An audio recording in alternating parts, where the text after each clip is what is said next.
Hello viewers, eSoft itbd পক্ষ থেকে সবাইকে স্বাগত। আজকে আমাদের ক্লাস নম্বর হচ্ছে ৬ষ্ঠ। আজকের ক্লাসে আমরা যা শিখবো তা হচ্ছে শেডিং। একটা ওয়ার্ড অথবা লাইনে কিভাবে শেড দিতে হয়। তারপরে আমরা শিখবো বর্ডার কিভাবে দিতে হয়। তারপরে আমরা শিখবো ইনক্রিজ ইন্ডেক্স, ইন্ডেক্সে কিভাবে ইনক্রিজ করতে হয়। তারপরে শিখবো হচ্ছে ডিক্রিজ ইন্ডেক্স, ডিক্রিজ ইন্ডেক্স কিভাবে ডিক্রিজ করতে হয়, মানে কমাতে হয়। তারপরে আমরা শিখবো হেডিং, একটা প্যারাগ্রাফে কিভাবে হেডিং ব্যবহার করতে হয়। তারপর আমরা শিখব ফাইন্ড, অনেকগুলো প্যারাগ্রাফের মধ্য থেকে আমার প্রয়োজনীয় ওয়ার্ডটি কিভাবে খুঁজে বের করতে হয় সেটা দেখব। তারপর আমরা দেখব এই ওয়ার্ডটি কিভাবে রিপ্লেস করতে হয় সেটা দেখব। তারপরে দেখব স্পেলিং ইরর চেক। তারপরে আমরা একটা প্যারাগ্রাফের মধ্যে যে ভুল ত্রুটি থাকে সেগুলো সংশোধন করব। তারপর আমরা প্যারাগ্রাফটার একটা কমেন্টস লিখব। তো কিভাবে, আজকে চলুন শুরু করা যাক আমাদের আজকের ক্লাস। তো প্রথমে আমরা দেখব শেডিং। শেডিং এর কাজ কি? শেডিং হচ্ছে, প্রথমত আমরা লিখে নিলাম যে আই হ্যাভ এ ক্যাট, আমার একটি বিড়াল আছে।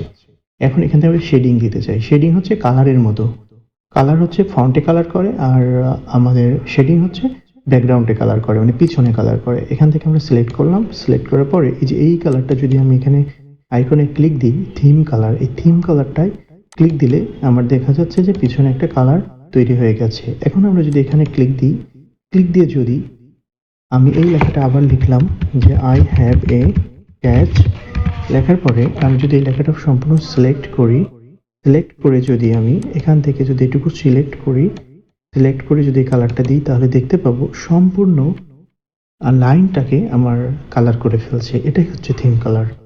যতটুকু সিলেক্ট করব ততটুকু ওয়ার্ডটাকে সিলেক্ট হবে, তাছাড়া আর যদি সম্পূর্ণ সিলেক্ট করি সম্পূর্ণ লাইনটা সিলেক্ট হয়ে যাবে। তো আমরা এখানে ক্লিক দিয়ে আবার ভিন্ন একটা কালার ব্যবহার করতে পারি। এখান থেকে আমরা ওই অরেঞ্জ ইয়েলো কালার ব্যবহার করতে পারি। আমরা এখানে ক্লিক দিয়ে আমরা তোমার ব্লু কালার ব্যবহার করতে পারি। আশা করি বুঝতে পারছেন কিভাবে থিম কালার ব্যবহার করা হয়। এবং এর মধ্যে আমরা চাইলে লিখতেও পারবো, যেমন আই এখানে লিখলাম লাভ। আশা করি এটা বুঝতে পারছেন। ওকে, এখন আমরা দেখতে পারবো কিভাবে টেবিলে বর্ডার ক্রিয়েট করতে হয়। টেবিলে বর্ডার ক্রিয়েট করতে গেলে আমার এটা হচ্ছে, আমরা হাইলাইট করি, এখান থেকে রেড কালার ব্যবহার করলাম।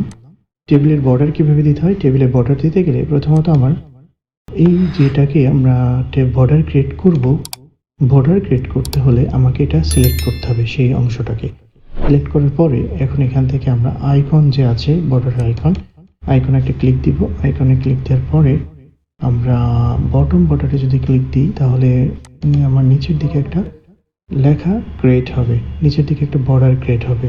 তারপর আমরা যদি টপ বর্ডারে ক্লিক দিই, তাহলে উপরের দিকে একটা বর্ডার ক্রিয়েট হবে। আমরা যদি এখান থেকে লেফট বর্ডারে ক্লিক দিই, তাহলে লেফট বর্ডারে একটা বর্ডার ক্রিয়েট হলো।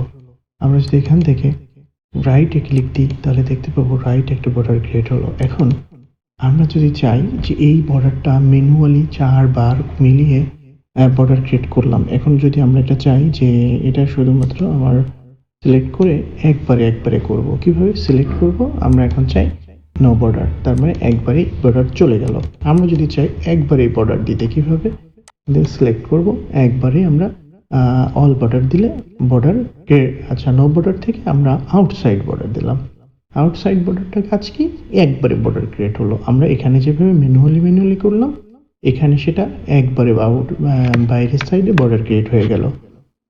এখানে ক্লিক দিলে একবারে বর্ডার হয়ে গেল। এখন যদি আমরা দেখি যে আমরা আউটসাইড দিলাম, তো ভিতরে দিতে হবে, তাহলে আমরা আবার নো বর্ডারে দিলাম।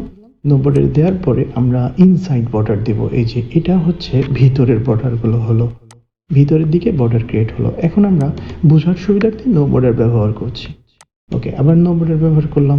এখন আমরা যদি অল বর্ডার ব্যবহার করি, তাহলে সব বর্ডার হয়ে গেল, যেমন ভিতরে হলো, উপরে, নিচে, বামে, ডানে, ইনসাইড, সবগুলো বর্ডার ক্রিয়েট হলো। এখন আমার প্রয়োজন মতো আমরা আবার এটা নো বর্ডারও ব্যবহার করতে পারি, যেমন এখানে আমরা নো বর্ডার ব্যবহার করলাম। আবার আমরা যদি চাই অল বর্ডার ব্যবহার করলাম। আশা করি এটা বুঝতে পারছেন। এখন আমরা টেবিল নিজের হাতে ড্র করব, কিভাবে? এখানে ক্লিক দিব। ক্লিক দেওয়ার পরে আমরা চলে যাব ড্র টেবিলে। ড্র টেবিলে ক্লিক দেওয়ার পরে একটা পেন চলে আসবে সামনে, যে পেন, এই পেনটা ধরে আমি যদি প্রথমত এইভাবে টান দিই, টান দিলাম, টান দিয়ে দেখতে পেলাম যে এখানে আমার একটা বক্স চলে আসছে, তোমার আউটসাইড বর্ডার একটা বক্স। এই বর্ডারটা এখন এখান থেকে ধরে আমি যদি নিচের দিকে টান দিই পেনটাকে ওই দাগের সাথে ধরে, তাহলে কিন্তু আমার একটা করে বক্স তৈরি হয়ে যাচ্ছে। এই যে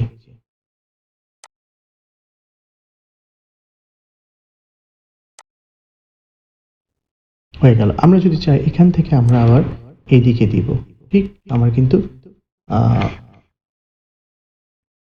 এটা এখান থেকে ধরে আমরা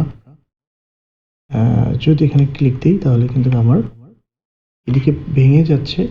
আমরা এটা পরবর্তীতে ইন্টার দিয়ে পরবর্তী লাইনে দিয়ে দিই, তাহলে ঠিক হয়ে যাবে। এই যে আমার কিন্তু ঠিকই উপরে একটা দাগ চলে আসছে। এখন আমরা যদি আবার ড্রতে ক্লিক দিই, এখান থেকে ড্র টেবিলে ক্লিক দিই, আমরা চাইলে এখান থেকে ধরে এখান থেকে দিলে আমার কিন্তু আমাদের রো ক্রিয়েট হয়ে যাচ্ছে। রো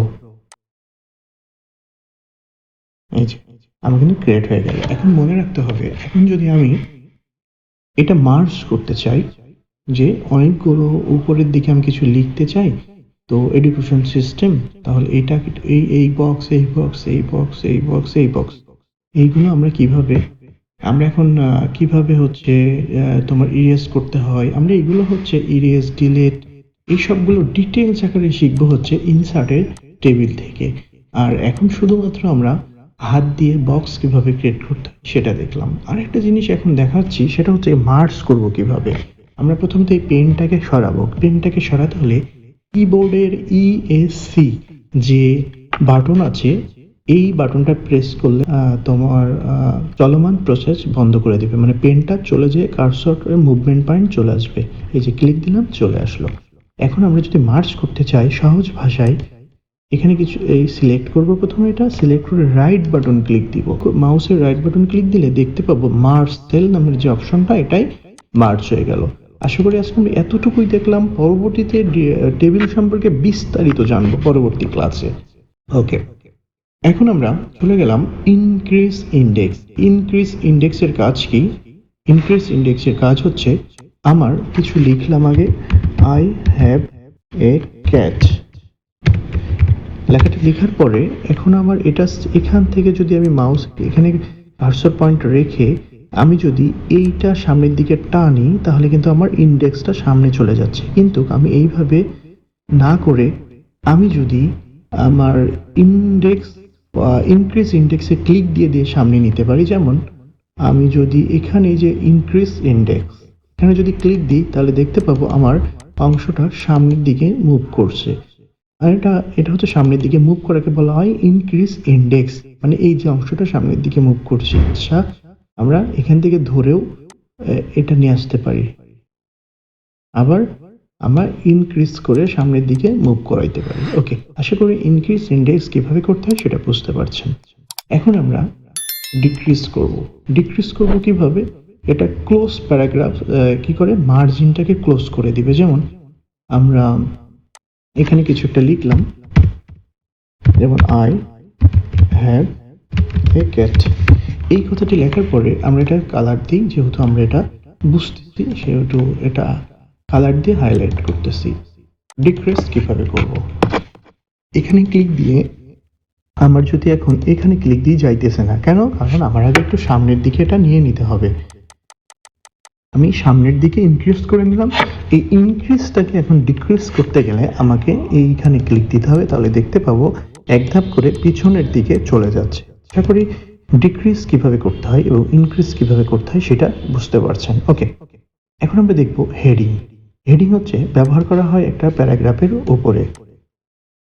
তো এখান থেকে আমার প্রথমত কিছু লেখার জন্য এখানে আমরা যদি একটা প্যারাগ্রাফ লিখি, যেমন মাই হবি, মাই হবির মধ্যে ভর্তি যে লেখাগুলো থাকে, যেমন আমি ধরলাম এটাই আমার প্যারাগ্রাফ।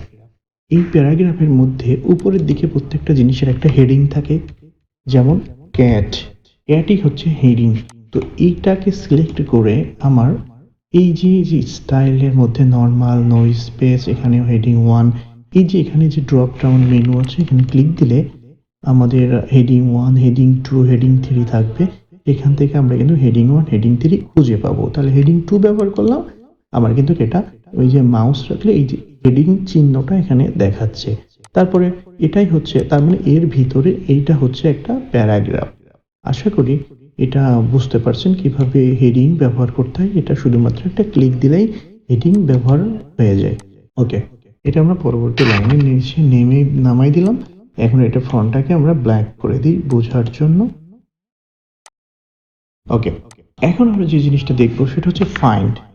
একটা ফাইন্ড কি করব, আমার এই ডকুমেন্টের মধ্যে যতগুলো তোমার ওয়ার্ড আছে, এই ওয়ার্ডের মধ্যে আমার নির্ধারিত একটা ওয়ার্ডকে আমি সার্চ করব। সার্চ কিভাবে করতে হয়, আমি এখানে ধরো আমার ক্যাট আছে, হ্যাভ আছে, এই আছে, অনেকগুলো যে ওয়ার্ড, যতগুলো ওয়ার্ড আছে প্রত্যেকটা ওয়ার্ডটাকে আমি আমার একটা নির্ধারিত ওয়ার্ডটাকে আমি বেছে নিব এবং ওই ওয়ার্ডটাকে সার্চ করব। আমি ধরো এখান থেকে ক্যাট নামের এই ওয়ার্ডটাকে বেছে নিলাম।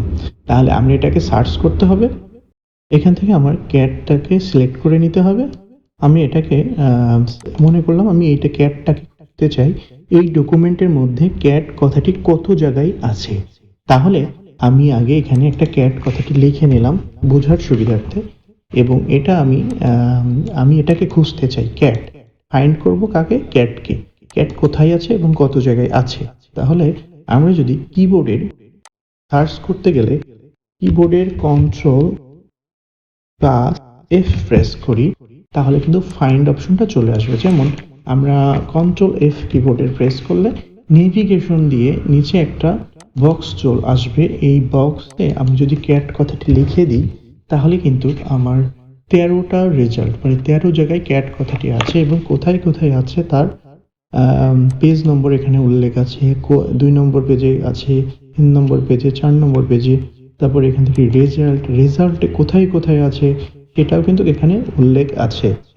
তো এখান থেকে আমরা আবার এদিকেও কিন্তু আমরা দেখতে পাচ্ছি ক্যাট সিলেক্ট হয়ে গেছে কোথায় কোথায় আছে।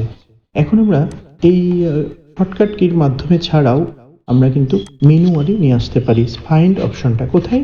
ম্যানুয়ালি যারা অফিস 16 এবং 19 ব্যবহার করছেন তাদের ক্ষেত্রে এখানে লেখা থাকবে ফাইন্ড লেখা থাকবে, আর আমার ক্ষেত্রে এডিটিং এর ভিতরে অবস্থান করছে ফাইন্ড।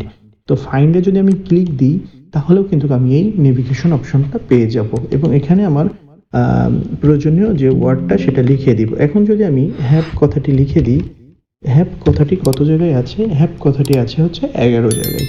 তাহলে আমরা খুব সহজেই একটা ডকুমেন্ট থেকে আমাদের প্রয়োজনীয় ওয়ার্ডটি খুঁজে বের করতে পারি। এখন আমি যেটা দেখাবো এটাও কিন্তু খুব ইম্পর্টেন্ট, রিপ্লেস। রিপ্লেস কিভাবে করতে হয়? রিপ্লেস করতে গেলে রিপ্লেসের শর্টকাট কমান্ড লিখে দিচ্ছি কন্ট্রোল প্লাস এইচ। এখন আমরা যদি কন্ট্রোল প্লাস এইচ দিই তাহলে কিন্তু আমার ফাইন্ড অ্যান্ড রিপ্লেস অপশনটা চলে আসবে। এখান থেকে আমরা হ্যাভটাকে যদি পরিবর্তন করতে চাই অথবা আইটাকে পরিবর্তন করতে চাই, আই লিখে দিব এবং রিপ্লেস করব কি উই। আইকে উই নামে রিপ্লেস করব। আমরা যদি এখন রিপ্লেস অল করে দিই দেখতে পাবো 12 জায়গায় রিপ্লেস হয়ে গেছে অটোমেটিক। ওকে করলাম। এখন আমরা ক্লোজ করব।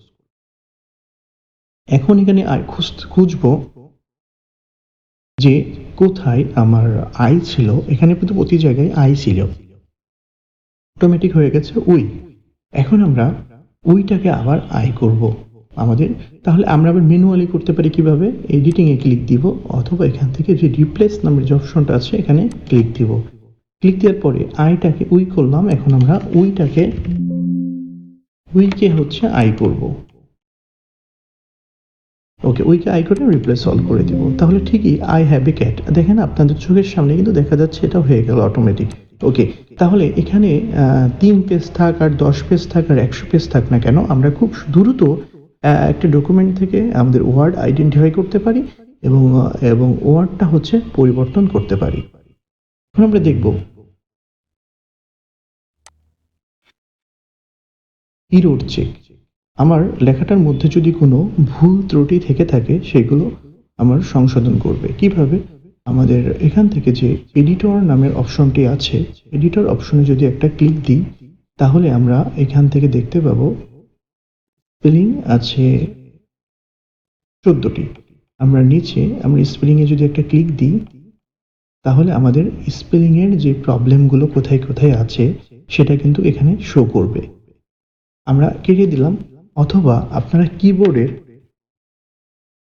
কিবোর্ডের হচ্ছে F7 প্রেস করতে পারেন, তাহলেও আপনারা এই অপশনটা পেয়ে যাবেন।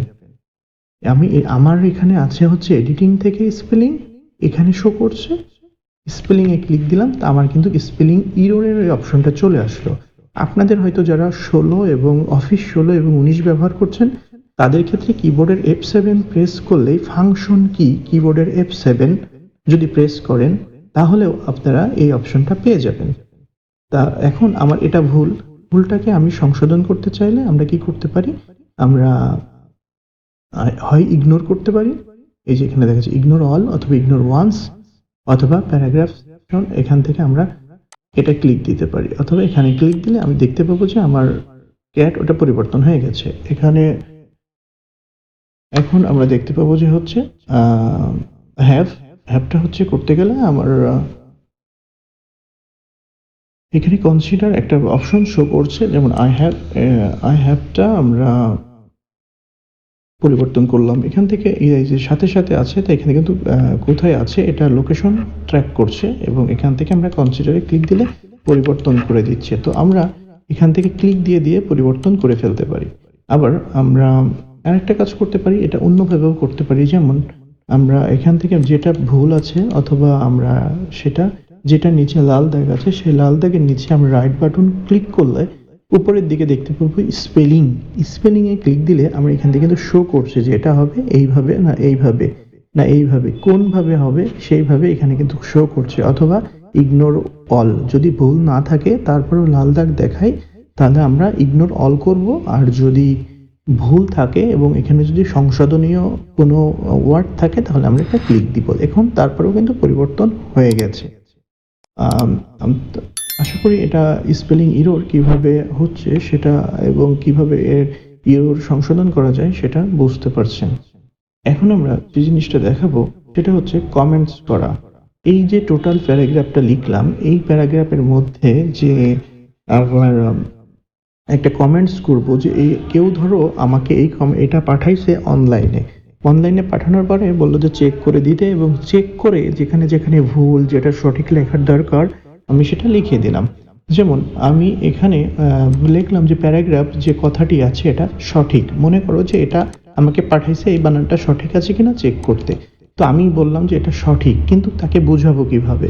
তাহলে আমরা এখানে মাউসে ক্লিক দিয়ে আমরা যে এই যে কমেন্টস নামের যে অপশনটা আছে না, এখানে একটা ক্লিক দিব। অপশনে ক্লিক দিলে এই যে নিউ নামের তারপরে যে অপশনটা আসবে এখানে একটা ক্লিক দিব। ক্লিক দেওয়ার পরে এটা সিলেক্ট হয়ে গেল। সিলেক্ট হয়ে এখানে লিখে দিব যে রাইট, রাইটে ক্লিক দিলে ওকে।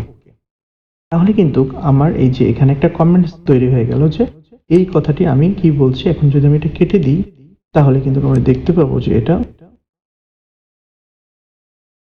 এই যে এখানে যদি আমরা সিলেক্ট করে এখানে যদি মাউস রাখি তাহলে আমরা বুঝতে পাবো যে এই যে আমার এটা সঠিক। কে কমেন্টস করছে? ইসফট আইটি থেকে একটা রিপ্লাই আসছে যে এটা রাইট, এই যে এবং এটা সিলেক্ট হয়ে গেছে। এই যে এখানে ক্লিক দিলে এই যে সিলেক্ট হয়ে গেছে। তাহলে আশা করি কিভাবে একটা প্যারাগ্রাফের মধ্যে ওয়ার্ড টু ওয়ার্ড কমেন্টস করতে হয় সেটা আমাদের আজকের ক্লাস আপনাদের কেমন লাগলো আমাদেরকে কমেন্টসের মাধ্যমে জানাবেন। সাথে থাকবেন, কে ভালো থাকবেন। আল্লাহ হাফেজ।